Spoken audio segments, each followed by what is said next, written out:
Miigwech, bonjour, Anine, Bemaje, Megize, Indigenous, Shigo, Loretta Ross. Everybody knows me by Loretta Ross. Thank you for the invitation.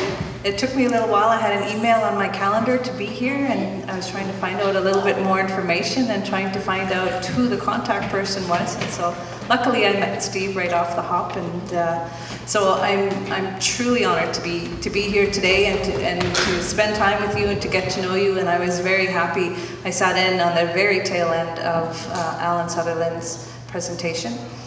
He does a wonderful job. I went and sat in on his presentation. He's one of the, I think we have about 35 people that are part of a speakers bureau that's run through my office, and he's one of them.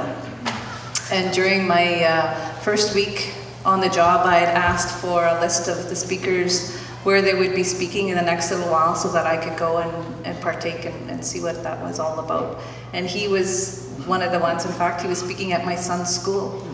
So I thought that I would go and pay attention and embarrass my son at the same time. I asked him if he wanted me to come to the school. It took him 2 days for him to come back and say, yeah, Mom, you can come to the school. So it was quite nice. As Steve mentioned, this is my first month on the job. It's been a little overwhelming, but it's been great. All of my life, as he noted in my biography, my grandfather had told me that once I left Wanapagao, or Hollow Water, when I was 17 years old. I was fortunate I came along with my parents, but I left all my friends behind. So it was still an adjustment to live in the city at that age.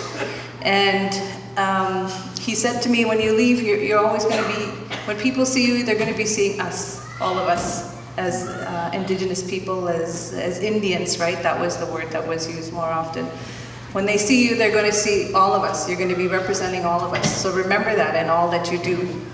And I go, no, why? You know, and then it's the same thing. He said, you're going to always have to be speaking for us. You're going to be our voice. You're going to have to educate. You're going to come up with a lot of hard things, and you're going to have to speak and represent and educate. And at 17 years old, I said, no, I don't want to do that. No thanks. You know, things are tough enough. I don't want to have to do that. And it took me a long time to accept that responsibility.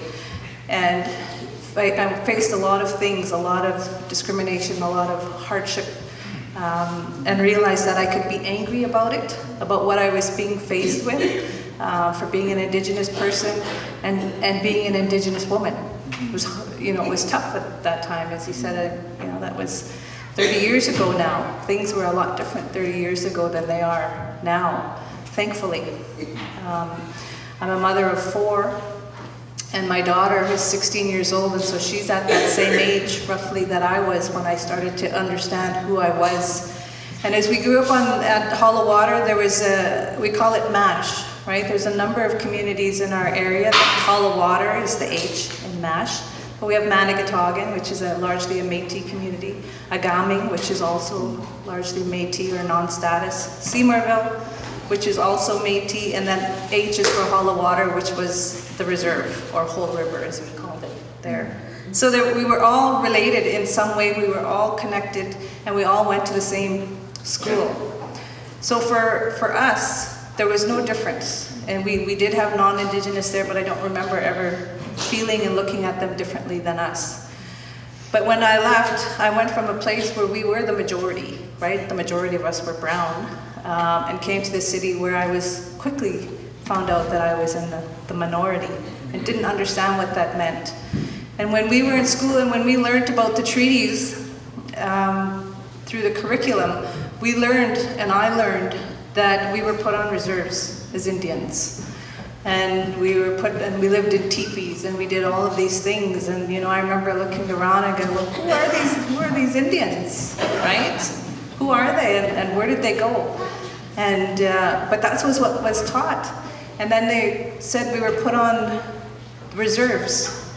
And I remember questioning and saying, well, why were we put on reserves? Were we not strong enough as people to fight back? Did we allow this to happen? And they said through the treaties we agreed to this. And I go, why on earth would we agree to something like that, where our mobility was restricted, where our traditional ways were restricted? Why would we do that? Are we weak? That must mean that we're weak people. And I carried that with me for a long time, a feeling of inferiority, simply because of that lesson that was taught in school, right? You were put on the reserve, and this is where you stayed, and you couldn't get off at the reserve. And then we'll figure out, you know, even to the point later through the Indian Act, other things about determining who we were, what we were allowed to do in terms of education, and what we weren't allowed to do in terms of education.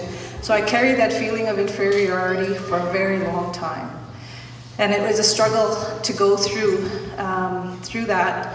And the other day, my daughter, as I mentioned, is 16, and she was at school, and she came home and she said, "You know what, Mom? What happened at school today? They were talking about the treaties." And I said, "Oh, what did they say about the treaties?" Curious, right? And seeing if it was mine. And she said the teacher started off and she said, "Who knows whose land we're on?" That was the first thing. Whose land are we on? And she said, one of the boys in the class, a non-Indigenous, said, "We're on Jada's land." And he threw up his arm like that. And Jada, she said, "I just shrunk," you know, because then everybody looked at her. And I said, "Well, how did you feel?" And she said, "Well, after people stopped kind of staring at me," she said, "I felt so proud. I felt so proud that we were being acknowledged, that this is," you know, she's not Treaty 1, but she's Treaty 5. But the fact that the land of the Indigenous people was being recognized, and the lesson was about that. And I go, wow. You know, like her sense is pride, and she will have that, and that's a lesson that she will carry forward. And she won't have the same struggle, hopefully, you know, that I had and had to go through. And I think through the office of the Treaty Relations Commission, it's a continuation of that. It's a much more public forum for me to be able to share and to make people aware of what the treaties are and the significance of the treaties. And I think the slogan, right, that we've all heard, that we are all treaty people, I think everybody has probably heard that, has gone so far, has gone a long way to raise awareness about what the treaties are.